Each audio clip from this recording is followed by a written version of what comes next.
Today we are going to start our chapter number 5 of science, that is the human body. So in this chapter we will learn more about human body. So here the question arises that what is human? All of you must be very well aware of the word human. Human क्या होता है? Human में आते हैं इंसान, a man, women, child, जितने भी हम इंसान हैं, जितने भी persons हैं, they all come under the category of human beings. Fine. तो human body क्या है? We will learn here that human body is like a machine or a computer. क्या है human body? इंसान का जो ये शरीर होता है ये क्या है? ये एक मशीन की तरह, जिस तरह से कंप्यूटर वर्क करता है उसी तरह से ह्यूमन बॉडी भी फंक्शन करती है. इसका हर एक पार्ट जो है it's every part performs a very specific role.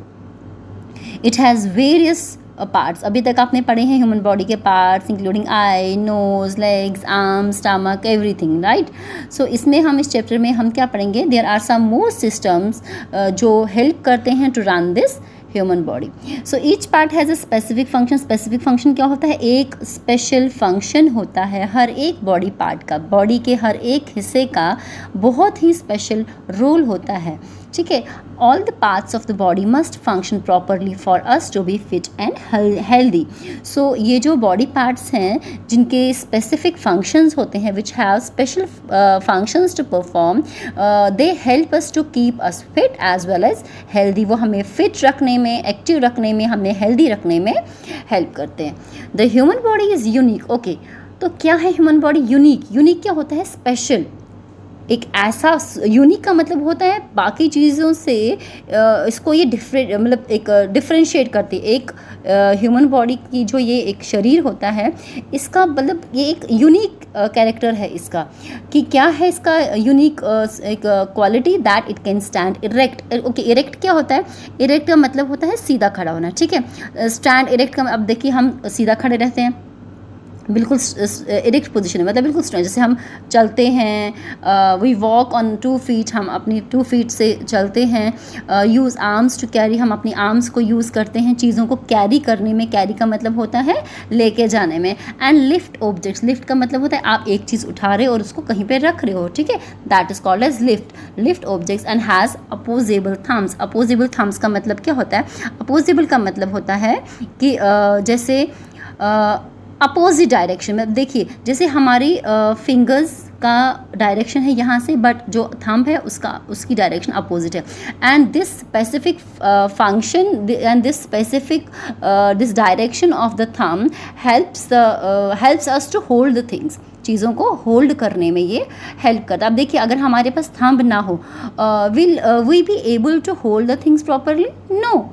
क्योंकि थंब क्या देता है? उस किसी भी चीज़ को होल्ड करने में, पकड़ने में सपोर्ट देता है. So this is called as opposable thumbs. Opposable thumbs मतलब अपोजिट द फिंगर्स के अपोजिट में ये इसकी डायरेक्शन है थंब की. और ये इसका एक बहुत ही बेनिफिट भी है, बहुत बड़ा बेनिफिट है कि हम चीज़ों को विदाउट थंब यूज़ नहीं कर सकते हैं, मतलब पकड़ नहीं सकते, चीज़ों को होल्ड नहीं कर सकते. Right. The average height of an adult male is about 5 feet 7 inches to 5 feet 11 inches. Okay, average का मतलब होता है normal.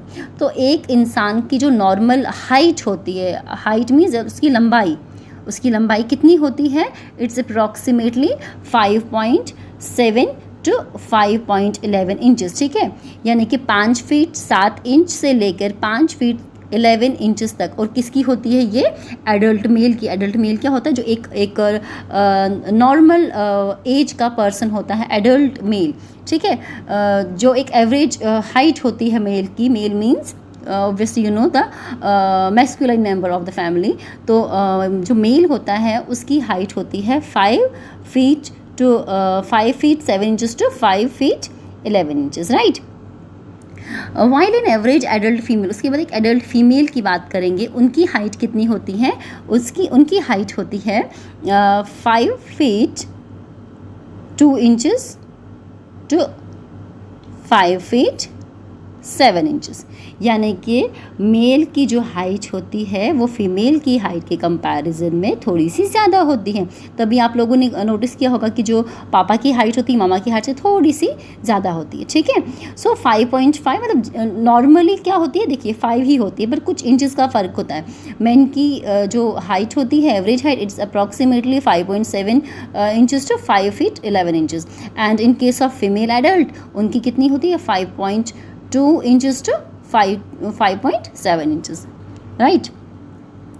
Then coming to the next paragraph, an adult human body has 22 internal organs and 60 muscles। कि adult human body जो एक इंसान होता है, एक adult इंसान होता है, उसकी जो human body है उसमें कितनी internal organs होती है, 22 internal organs।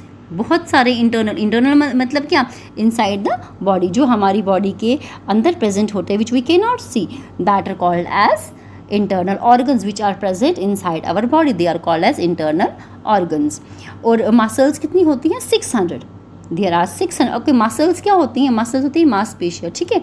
आप जो अपनी कहीं पर भी आप अपनी आर्म पे टच करके देखिए, एक आप उसको थोड़ा सा प्रेस करके देखिए तो एक आपको थिक सी चीज़ दिखेगी, आपको मांस दिखेगा, that is called as muscle, जिसको हम हिंदी में क्या बोलते हैं, मांस बोलते हैं।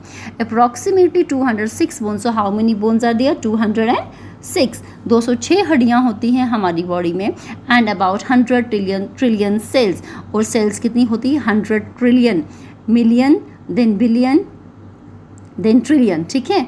तो 100 trillion cells are there in our body, fine.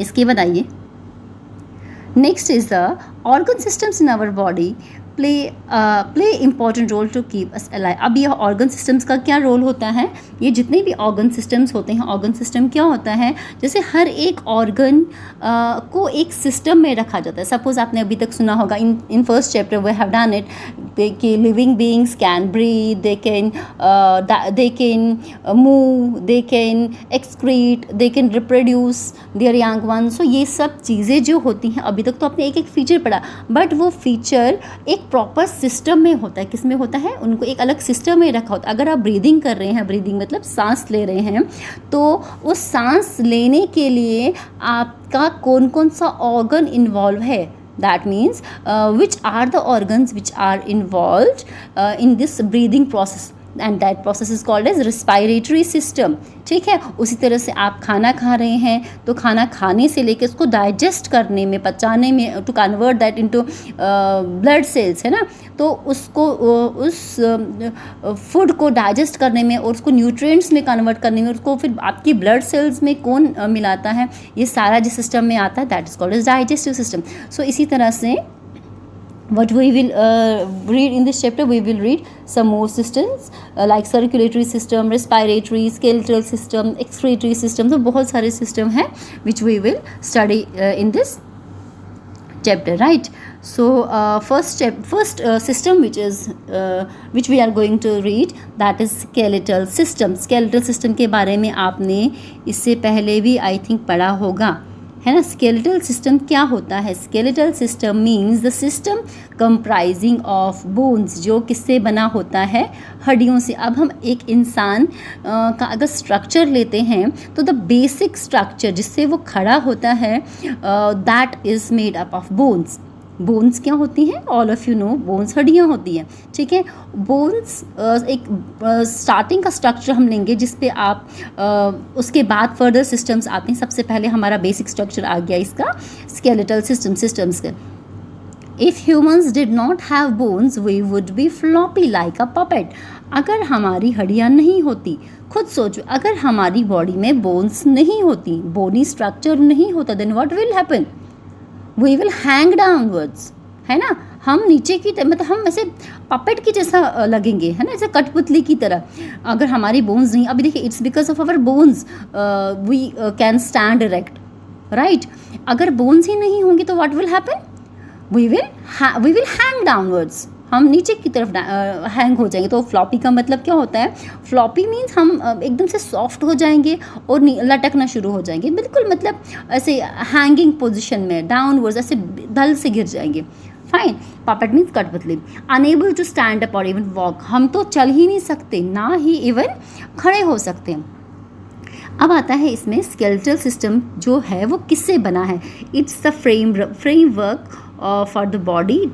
It forms a framework for the body. ये बॉडी का, अभी देखिए आप कुछ भी चीज़ बना रहे हो तो सबसे पहले एक ढांचा बनता है, तो वो जो ढांचा बनता है, जो वो फ्रेमवर्क बनता है, वो बनता है स्केलेटल सिस्टम का. और इट कंप्राइजेज ऑफ बोन्स. इसमें क्या होती हैं, हड्डियाँ होती. इस स्केलेटल सिस्टम में सिर्फ और सिर्फ हमारी बोन्स ही होती है. यहाँ तक क्लियर हो गया.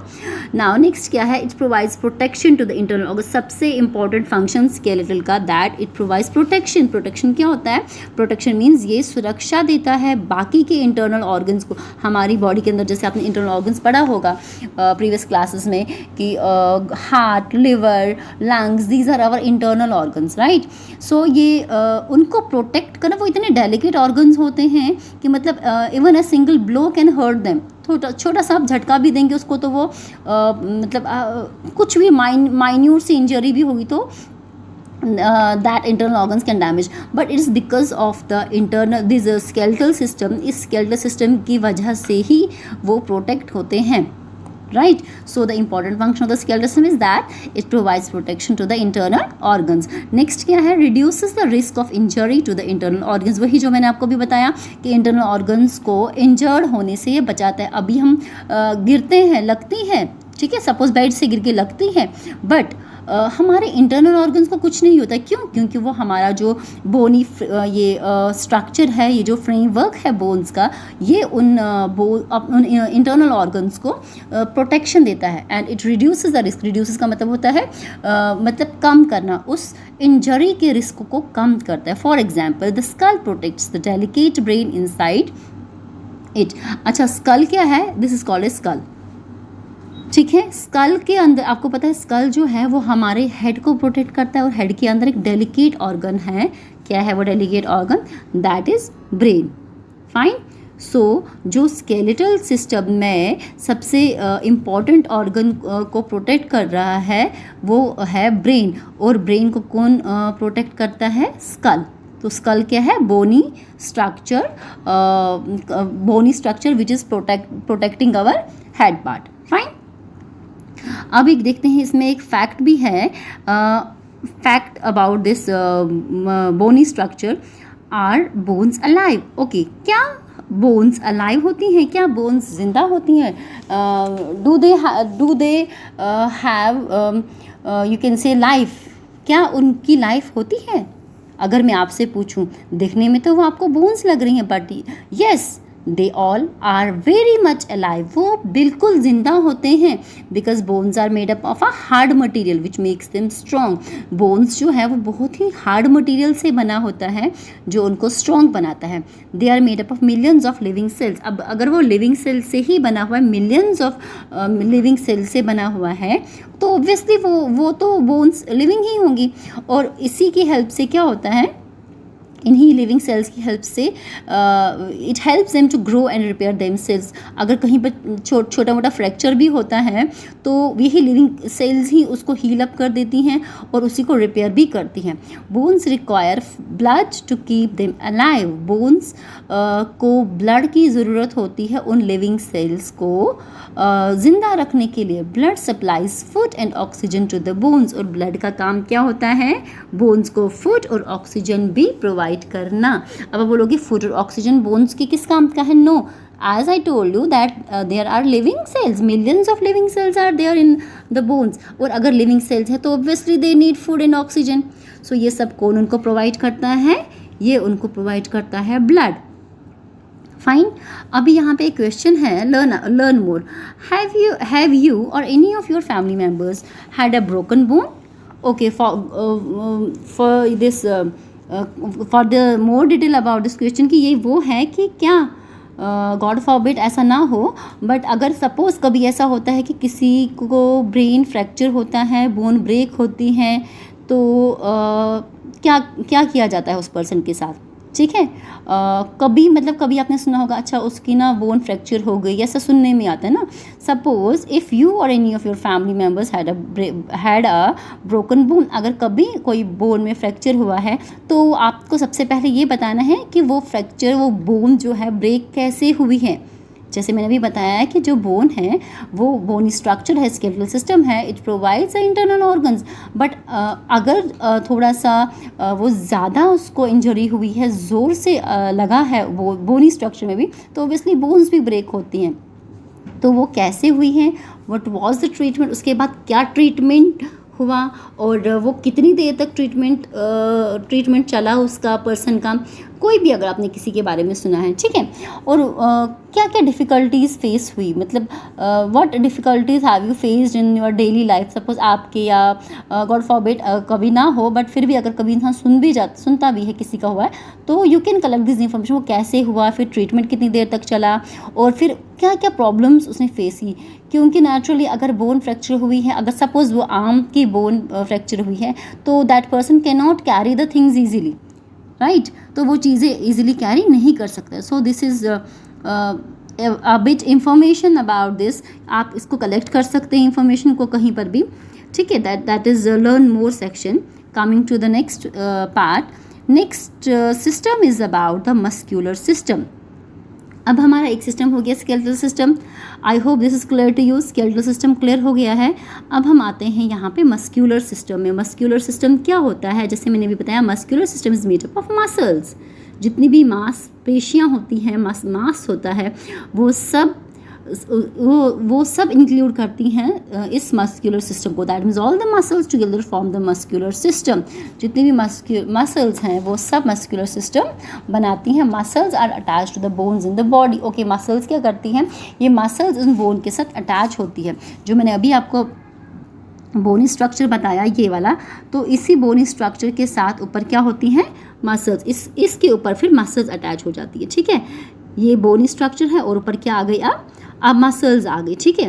हर किसी पार्ट में हमारी मसल्स होती है। देन बोनी स्ट्रक्चर के ऊपर क्या आ गया, एक मस्कुलर सिस्टम। फाइन, मसल्स आ गई अब यहाँ पे। तो उसके बाद आता है muscles allow us to move the different parts of our body. और मसल्स की हेल्प से हम, मतलब अब देखो खाली बोनी स्ट्रक्चर चलेगा तो कैसा लगेगा, बट हाँ उसके ऊपर मसल्स हैं, मांस है, तो अलाउ करेगा प्रॉपर मूवमेंट। हर एक पार्ट बॉडी का प्रॉपरली मूवमेंट करेगा। All muscles are made up of an elastic tissue. और मसल्स कैसी होती, जैसे आप देखेंगे रबर बैंड को आप खींचते हैं ना, छोटा सा रबर बैंड हो तो वो किस तरह से मतलब इलास्टिसिटी कैसी होती है उसकी सेम वैसा ही मसल्स की भी होती हैं, स्ट्रेचअप होती हैं। Even a single movement in your body, एक छोटी सी मूवमेंट भी आपकी जो बॉडी की होती है, दैट रिक्वायर्स एटलीस्ट 2 मसल्स। कम से कम 2 मसल्स तो चाहिए ही चाहिए आपकी बॉडी में। कोई भी छोटी सी मूवमेंट होती है, सपोज आप क्या करते हैं, ब्लिंकिंग ऑफ आइज ब्लिंक करते हैं, छोटी सी मूवमेंट है वो, बट फिर भी 2 मसल चाहिए।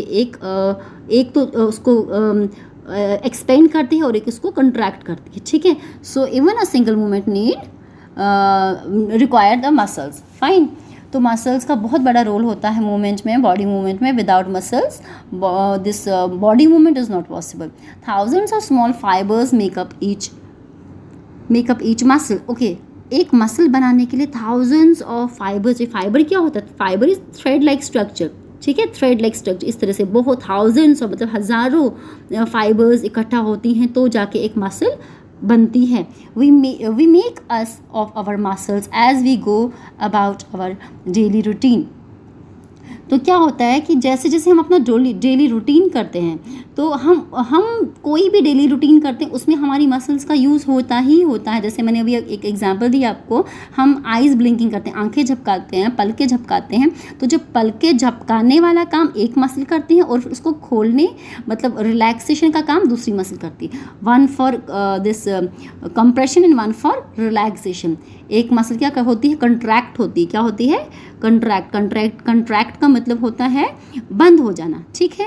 और एक का मतलब होता है रिलैक्स। एक मसल का काम होता है कंट्रैक्ट करना और एक मसल का काम होता है रिलैक्स करना। सो इसीलिए मैंने आपको बोला छोटी से छोटी मूवमेंट भी अगर हमारी बॉडी में होती है तो उसके लिए मसल्स की ज़रूरत पड़ती है। सो दिन में तो हम कितने सारे काम करते हैं, डेली रूटीन में हम बहुत सारे काम करते हैं, तो उसके लिए तो मसल्स का होना, मसल्स की ज़रूरत होती ही होती है. फाइन. सो मस्कुलर सिस्टम जो है it plays a very important role in daily life. Right. So next we will study about the respiratory system. So what is this respiratory system? This system includes all those organs which helps us in breathing, जो हमें breathe करने में help करते हैं. That organs are comprising of this respiratory system.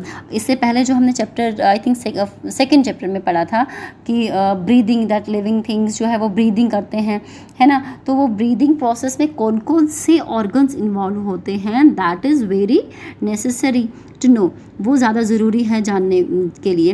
The parts of our body that help us breathe make up the respiratory system. और वो जितने भी ऑर्गन्स हमें ब्रीदिंग में हेल्प करते हैं, they all include this respiratory system. All the cells in the body require oxygen. हमारी body में जितने भी सेल्स हैं उनको ऑक्सीजन की नीड होती है. Even a single cell in our body, चाहे वो कहीं पे भी है, बॉडी के किसी भी पार्ट में भी है, दैट नीड ऑक्सीजन. ऑक्सीजन का होना बहुत ज़रूरी है. ठीक है. तो सेल का ज़िंदा रहने में, हम कहते हैं हमें ज़िंदा रहने के लिए ऑक्सीजन चाहिए. बेसिकली सेल्स को ज़िंदा रहने के लिए ऑक्सीजन चाहिए. और अगर सेल्स ज़िंदा रहेंगी तो वी विल ऑल्सो सर्वाइव.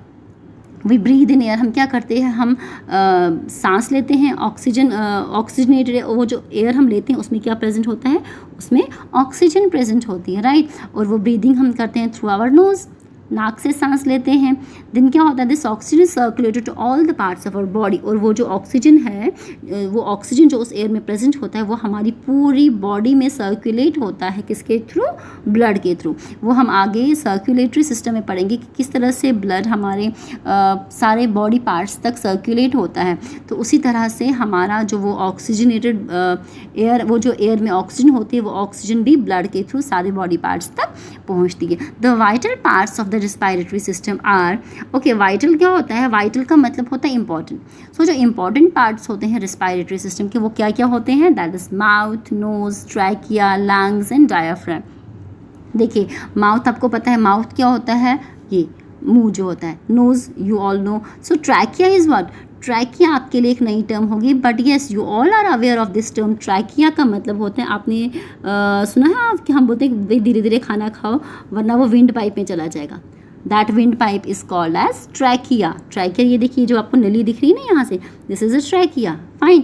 अच्छा, उसके बाद वो जो ऑक्सीजन है, एयर है, वो कहाँ जाती है, वो हमारे लंग्स में जाती है. These are the lungs. ये जो आपको दिख रहे हैं, ये जो दो तरह के एक आपको पेयर दिख रहा है, दो चीज़ें दिख रही हैं, these are called as the lungs. ये लंग्स होते हैं. ठीक है, these are the lungs. Lungs क्या होते हैं, जिनको आप हिंदी में बोलते हो फेफड़े. तो यहीं पे जो एयर है वो यहाँ पे पहुँचती है. ठीक है. और हमारा जो लंग्स है, लंग्स की वजह से ही जो मेन ब्रीदिंग होती है. ठीक है, ब्रीद हम यहाँ से सांस तो लेते हैं, बट उसको ऑक्सीजन को पूरी बॉडी तक लेके जाना, वो किसका काम, वो कहाँ पर होता है, वो यहीं पे लंग्स पे ही होता है. And one more thing is diaphragm. Okay, diaphragm क्या होता है, अभी आपने पढ़ा यहाँ पे मस्कुलर सिस्टम. मस्कुलर सिस्टम में मैंने आपको बताया कि मसल्स जो हैं they are very important for the movement. तो diaphragm is also a type of muscle. Diaphragm भी मसल ही है. अब आप बोलेंगे कि मैम अगर ये मसल है तो ये मस्कुलर सिस्टम में क्यों नहीं है, why it is in respiratory system. Yes, ये इसीलिए रेस्पायरेटरी सिस्टम में है because it plays a very important role in breathing process, in respiration process, in respiratory system. इसीलिए हमने इसको, इस ऑर्गन को कहाँ रखा हुआ है, रेस्पायरेटरी सिस्टम में. It's a type of muscle. ये एक तरह की मसल है. क्या होती है, ये भी कंट्रैक्ट और रिलैक्स होती है. भी आपको बताया ना मैंने, कंट्रैक्शन एंड रिलैक्सेशन. तो कंट्रैक्शन और रिलैक्सेशन में ये हेल्प करती है. अब देखिए, अगर आप सांस लेते हैं, ब्रीद इन एयर, आप एक मतलब सांस लीजिए, आप ब्रीद करिए एयर, है ना. तो हमारी ये जो डायाफ्राम है, डायाफ्राम मसल है, ये क्या करती है उस टाइम, ये कंट्रैक्ट होती है. फिर उसके बाद आप रिलीज़ कर रही है हवा, है ना. उसके बाद आप रिलीज़ करेंगे तो ये फिर नीचे की तरफ, मतलब जब आप इसको जब आप ब्रीदिंग करते हैं तो ये कंट्रैक्ट होती है, ऊपर जाती है, और जब आप हवा छोड़ते हैं, जब आप रिलीज़ करते हैं उस एयर को, तो ये it relaxes. Fine. And this diaphragm is present between the lungs and the stomach. ये जो डायाफ्राम मसल है, ये लंग्स और स्टमक के बीच में प्रेजेंट होती है। अब स्टमक, सपोज यहाँ पर ही स्टमक भी है, ठीक है, यहाँ पर स्टमक होता है, तो स्टमक और लंग्स के बीच में ये डायाफ्राम प्रेजेंट होती है। ये जो डायाफ्राम है ये स्टमक और लंग्स के बीच में प्रेजेंट होती है, राइट, यहाँ पे प्रेजेंट होती है। This was all about the respiratory system. Next यहाँ पे है लर्न मोर। लर्न मोर में हमें क्या करना है, you have to find out how creatures such as whales which have lungs can stay under water for long periods of time. Okay, एक one task is for you. आपको पता है कि व्हेल्स क्या है, whales are the mammals and they also have lungs, उनके lungs होते हैं। They don't have gills, gills जो होते हैं वो फिश में होती हैं, बट जो लंग्स होती हैं, लंग्स जो होते हैं ये होते हैं लंग्स, अभी बताया ना आपको, तो लंग्स, व्हेल्स में भी लंग्स ही होते हैं। तो इनका जो मेन रेस्पिरेटरी ऑर्गन है दैट इज़ लंग्स। तो कैसे वो पानी में बिना इसके सांस लिए काफ़ी पीरियड तक रहते हैं, जिंदा रहते हैं। You have to find out this, fine. तो this is your task. You can also look up an encyclopedia and find it out. Then coming to our next process, that is the digestive system. So one of the important system again, digestive system. Okay, as the name of this is digestive, so the system is all associated with the digestion. Digestion क्या होता है, हम बोलते हैं ना कि अब suppose हम ओवर ईटिंग करते हैं, कभी कभी है ना कि अपनी मनपसंद की चीज़ बनी होती है तो हम थोड़ा ज़्यादा खा लेते हैं।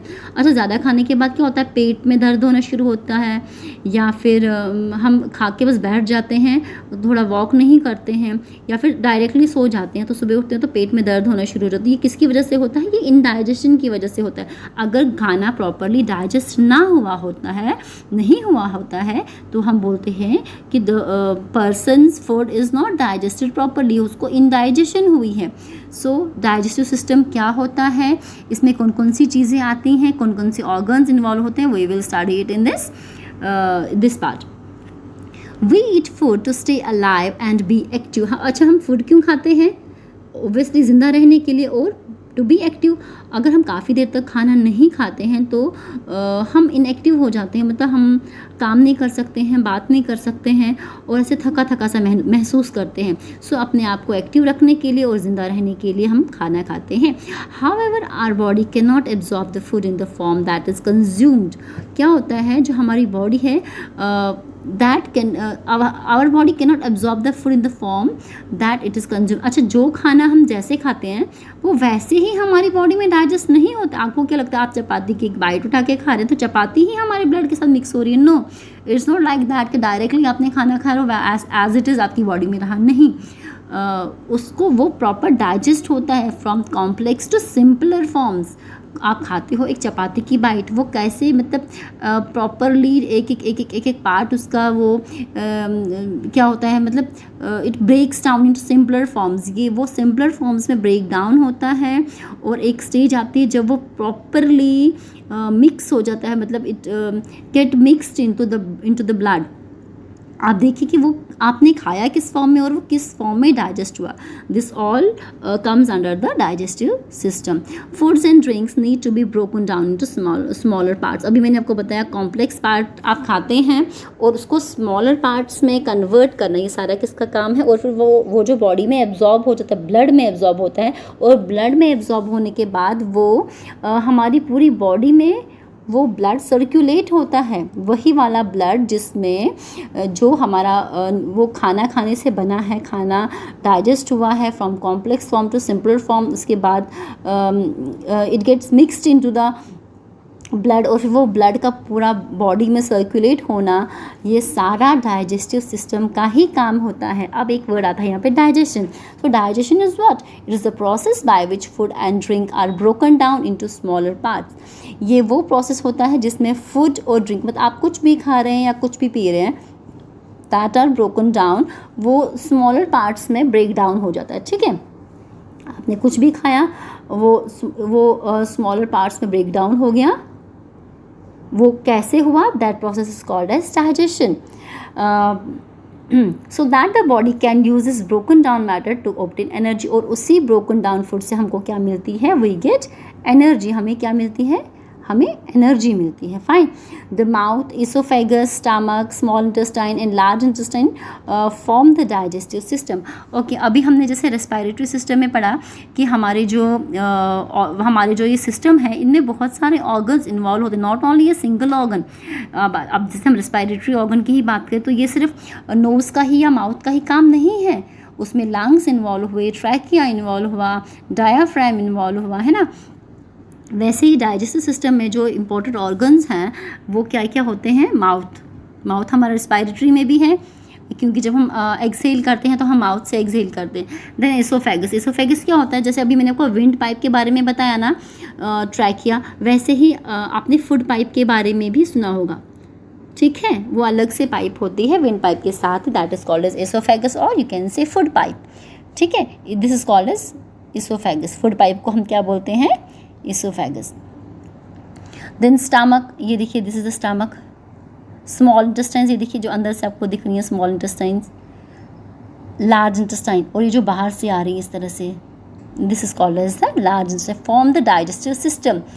ये सब डाइजेस्टिव सिस्टम कंप्राइज करते हैं. That means these all parts of digestive system comprises of the digestive system and it helps in the proper digestion of the food. Fine. ये हो गया हमारा डाइजेस्टिव सिस्टम. देखिए, अगर आप यहाँ से ओरल कैविटी का मतलब होता है जो माउथ वाला कैविटी होता है, जहाँ से हम खाना खा रहे हैं, खाना खाने के बाद वो कहाँ जाता है, वो एक second, I will show it with the help of proper colouring. यहाँ से हम खाना खा रहे हैं, माउथ से सब खाते हैं ना. उसके बाद खाना कहाँ जा रहा है, थ्रू दिस इसोफेगस, ये इस इसोफेगस पाइप के थ्रू जा रहा है. देन यहाँ पे आप देखेंगे ये हमारा क्या है, स्टमक है. ठीक है, खाना इस फूड पाइप से तो जा रहा है और कहाँ, यहाँ पे ये स्टमक में. And do you know, before digestion process start होने से पहले हमारे स्टमक में खाना 4 आवर्स तक रहता है. That means it takes 4 hours to digest the food. खाना डाइजेस्ट होने में कम से कम 4 घंटे लगते हैं. 4 घंटे तक वो खाना हमारे स्टमक में ही होता है. देन उसके बाद क्या होता है, स्टमक में खाना रहता है, साथ में आपको ये दिख रहा है, दिस इज़ द लिवर. अब आप बोलेंगे कि अगर खाना स्टमक में जा रहा है तो लिवर में तो जा ही नहीं रहा है, तो लिवर का रोल क्या है. Yes, liver releases juice. ये कुछ जूसेस रिलीज़ करते हैं. जूस कौन सा वाला, मैंगो जूस नहीं, ये एक ऐसा स्क्रीशन, एक ऐसा फ्लूइड होता है, उसको बाइल डक्ट जूस बोलते हैं. ठीक है, इनके बारे में हम और पढ़ेंगे आगे. उसको बाइल डक्ट जूस बोलते हैं. तो लिवर से कौन सा जूस निकलता है, बाइल डक्ट जूस. इसके साथ ही यहाँ पे इन्होंने दिखाया नहीं है, यहाँ पे साथ में ही पैनक्रियाज होती हैं. ठीक है, जिसे निकलता है पैनक्रियाटिक जूस. कौन सा जूस, पैनक्रियाटिक जूस. पैनक्रियाज से वर्ड सुना होगा ना, पैनक्रियाटिक जूस. उसके साथ इससे लिवर का मैंने बता दिया आपको. लिवर से निकलता है बाइल डक्ट जूस और वहाँ से निकलता है पैनक्रियाज से पैनक्रियाटिक जूस. तो यहाँ से स्टमक, ये जो स्टमक जहाँ पर खाना है वहाँ से निकलता है HCl. HCl is hydrochloric acid. Hydrochloric, हम जब बोलते हैं ना कि गैस होगी, बेसिकली वो क्या होती है, वो यही होती है HCl. ठीक है, so with the help of bile duct juice, pancreatic juice, hydrochloric juice, ये सारे जूसेस एक्ट करते हैं उस खाने पर. जो खाना यहाँ पे स्टमक में है उस पर ये एक्ट करते हैं. And these juices help to break down. अब कोई खाना इस फॉर्म में है, ठीक है, कॉम्प्लेक्स फॉर्म में है, तो अब बहुत सारे जूसेस आ गए. यहाँ पे आ गया बाइल डक्ट जूस, यहाँ पे आ गया फिर पैनक्रियाटिक जूस, फिर यहाँ पे आ गया हाइड्रोक्लोरिक एसिड. ठीक है, ये सारा जूस जब इसके साथ ऐड अप हो जाता है, then it breaks down into simpler forms. अब ये क्या हो जाता है, सिंपलर फॉर्म में ब्रेक डाउन हो जाता है. ठीक है, बहुत सारे उसके टुकड़े हो जाते हैं सिंपलर फॉर्म्स में. It gets break down into this small pieces. उसमें वो ब्रेक डाउन हो जाता है और आके फिर लास्ट में कहाँ जाता है, ये यहाँ पे स्टमक के साथ ही नीचे एक पाइप लगी होती है, मतलब एक यू कैन से ट्यूब लगी होती है, और which is connected to the directly to the small intestines. ये देखिए अंदर आपको दिख रही है स्मॉल इंटेस्टाइन्स, ये स्मॉल इंटेस्टाइन्स.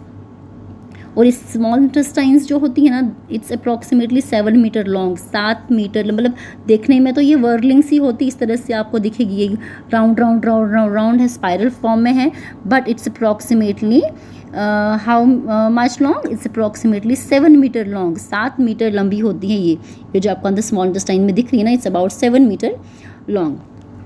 अच्छा, यहाँ पर it's here in the small intestine में ही जो हमारा फूड है वो एब्जॉर्ब हो जाता है, कहाँ पे, ब्लड के साथ। जो भी हमारा फूड है अब जो सिंपलर फॉर्म में कन्वर्ट हो चुका है वो हमारे ब्लड के साथ मिक्स अप हो जाता है।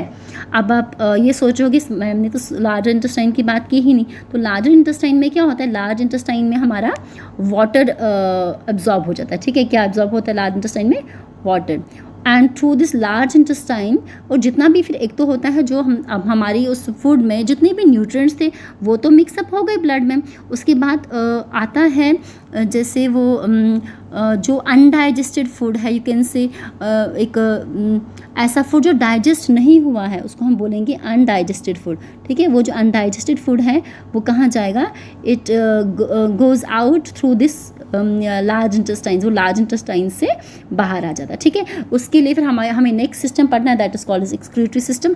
Fine, it is all about the digestive system.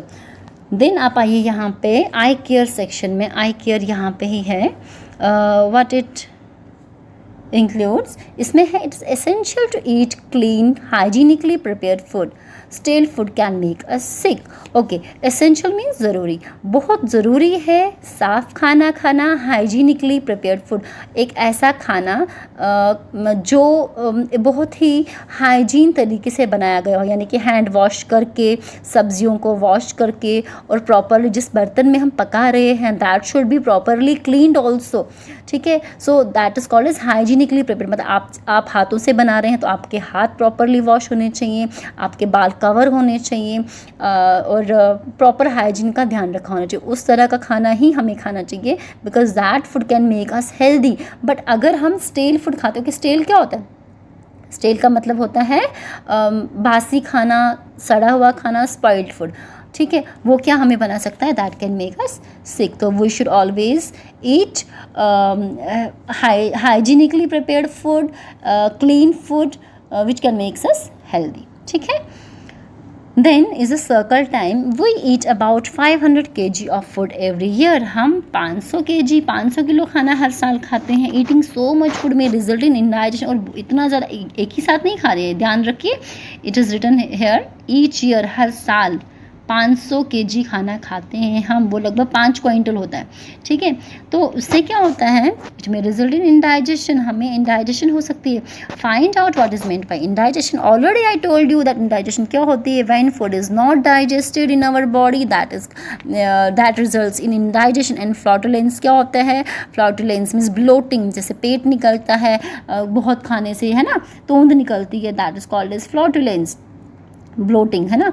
Y do we get a stomach ache, okay, जैसे मैंने आपको पहले ही बताया, जब हम थोड़ा सा ज़्यादा खाना खाते हैं तो पेट दर्द होना शुरू हो जाता है। क्यों दर्द होता है, क्योंकि इंडाइजेशन हो जाती है प्रॉपरली, मतलब हमारे स्टमक में थोड़ी सी जगह है, और जितना कैपेसिटी है उसी के अकॉर्डिंग खाएंगे तो वो प्रॉपर डाइजेस्ट हो जाएगा।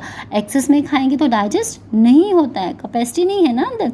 Name some of the things we can not digest. अब आप बताइए कुछ ऐसी चीज़ें जो हमारी बॉडी में डाइजेस्ट नहीं होती हैं, जो हमारी बॉडी डाइजेस्ट नहीं करती है। आप बताइए क्या हमारी बॉडी डाइजेस्ट नहीं करती है। अब जैसे सपोज़ हम पल्सेस खाते हैं, तो पल्सेस दालें जो होती हैं उनके जो छिलके होते हैं वो हमारी बॉडी डाइजेस्ट नहीं करती है। ठीक है, वो जो छिलके होते हैं वो हमारी बॉडी डाइजेस्ट नहीं करती है।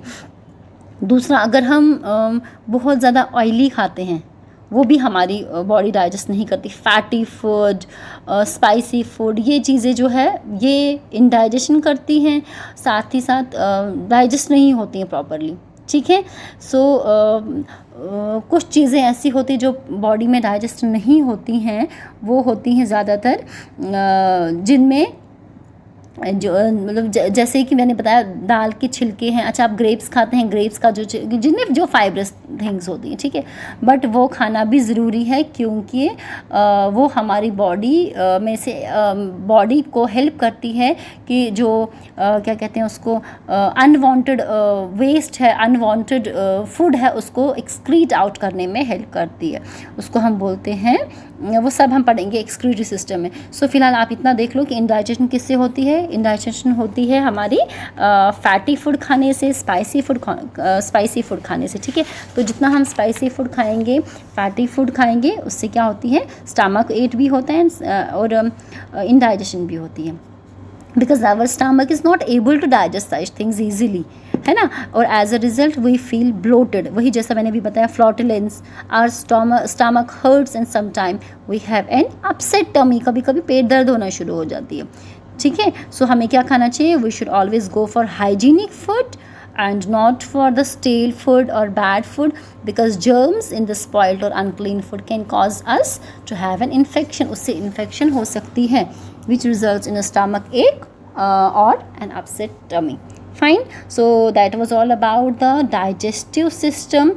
I think it's enough to have these systems. इसमें हमने रिस्पायरेटरी और डाइजेस्टिव सिस्टम पढ़ा, थोड़ा सा डिटेल में चला जाता है ये, तो it take some time. So next in our next video we will discuss about nervous system, circulatory system, excretory system and reproductive system. So till that children, take care and go through this video. If you still face any problem, then contact me and read the chapter carefully, read the chapter thoroughly, and go through this video again and again for your better understanding. Okay children, goodbye and God bless you.